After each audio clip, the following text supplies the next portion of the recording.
जब भी बात आती है कि आप अपने क्रिप्टो को सबसे ज़्यादा सेफ कहाँ रख सकते हो, तो कोई भी एक्सपीरियंस्ड क्रिप्टो यूज़र जो है, वो आपको यही बोलेगा कि हार्डवेयर वॉलेट के अंदर रखो। अब जो सबसे ज़्यादा सेफ जगह है, अगर वहीं पे ब्रीच हो जाए तो तकरीबन 1 घंटा पहले ज़ैक ने अपने टेलीग्राम ग्रुप में डाला कि जो हार्डवेयर वॉलेट प्रोवाइडर है लेज़र, आई गेस सबसे बड़ा प्रोवाइडर है वो, उनके यूज़र्स का डाटा जो है वो लीक हुआ है। कितना डाटा लीक हुआ है ये अभी तक पता नहीं लगा है। और वैसे ये डाटा लेज़र की तरफ से भी नहीं हुआ है लीक, मतलब लेज़र की वेबसाइट या उनके डेटाबेस को हैक करके नहीं हुआ है। लेकिन उनका जो पेमेंट प्रोसेसर है, अगर आप लेज़र की वेबसाइट पे जाके क्रेडिट कार्ड से या किसी चीज़ से किसी अ और मीडियम से अपार्ट फ्रॉम क्रिप्टो अगर आप परचेज़ करते हो, तो उसके लिए जो पेमेंट प्रोसेसर यूज़ होता है, ग्लोबल ई, उनके क्लाउड में हुआ है ये ब्रीच। उनके क्लाउड सर्वर में ये ब्रीच हुआ है, वहाँ से डाटा लीक हुआ है। कितना डाटा लीक हुआ है, बिल्कुल नहीं पता अभी तक। अभी तक कोई ऑफ़िशियल इन्फॉर्मेशन इस तरह की नहीं है। इसी तरह की एक जो कांड है वो हुआ था 2020 में, जुलाई में, सॉरी जून में हुआ था, जून 2020 में हुआ था, लेकिन अ, लेज़र ने इसको अब कहें कि पहचाना था, ढूँढा था या फ़िक्स किया था सारी चीज़ें ही। ये हुआ था जुलाई में, मतलब ऑलमोस्ट 1 महीना तक पता ही नहीं लगा था उनको भी कि ऐसा कुछ हुआ है। तो ये भी उनका एक मिसकॉन्फ़िगरेशन की वजह से हुआ था। थर्ड पार्टी एपीआई को ये यूज़ करते थे, उसकी मिसकॉन्फ़िगरेशन की वजह से वो डाटा उस टाइम लीक हुआ था। और जो इनके न्यूज़लेटर यूज़र होते हैं, है ना? आप वेबसाइट पे जाते हो, सब्सक्राइब फॉर आवर न्यूज़लेटर, वो वाली चीज़। अराउंड 1 मिलियन न्यूज़लेटर वाले जो सब्सक्राइबर थे, वो ईमेल एड्रेसेस गए थे, उनके नेम्स गए थे।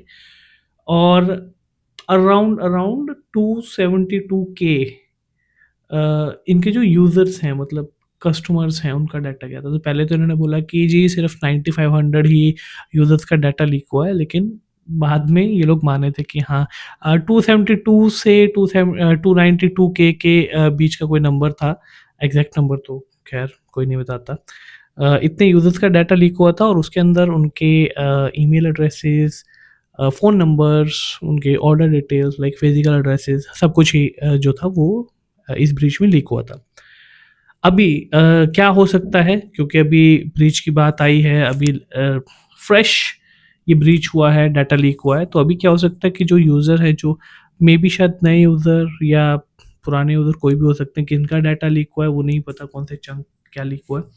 तो जो भी यूज़र हैं, उनको हो सकता है ईमेल्स आएँ, एसएमएसेस आएँ, कॉल्स आएँ, अ, लेदर स्पोर्ट के नाम से या किसी भी चीज़ या किसी भी क्रिप्टो कंपनी के नाम से, कुछ भी चीज़ों से इस तरह के कॉल्स आते हैं या एसएमएस या ईमेल्स आते हैं जो आपका सीक्रेट की फ्रेज़ जो होता है, लेदर के अंदर 24 वर्ड्स का होता है, वो अगर आपको कहीं भी कोई भी आपसे माँगे या ईमेल के अंदर आपको कहे कि वो सबमिट करो, आपका जो लेज़र है वो करप्ट हो चुका है या सॉफ्टवेयर अपडेट करने के लिए आपको अपना की फ्रेज़ डालना पड़ेगा, तो ऐसा बिल्कुल नहीं है। आपको अगर अपना लेज़र अपग्रेड करना होता है, तो आप लेज़र लाइव अपने सिस्टम पे, फ़ोन पे जो डाउनलोड किया होता है आपने, जब भी कोई अपडेट आता है और अपने लेज़र को आप कनेक्ट करते हो, तो वो अपडेट आपको स्क्रीन पे दिखाई देगा। आपको वहीं से अपना ओएस फर्मवेयर जो है, वो अपडेट करना होता है। कभी भी आपको ईमेल पर अपडेट करने के लिए इन्फॉर्मेशन रिक्वेस्ट नहीं आएगी।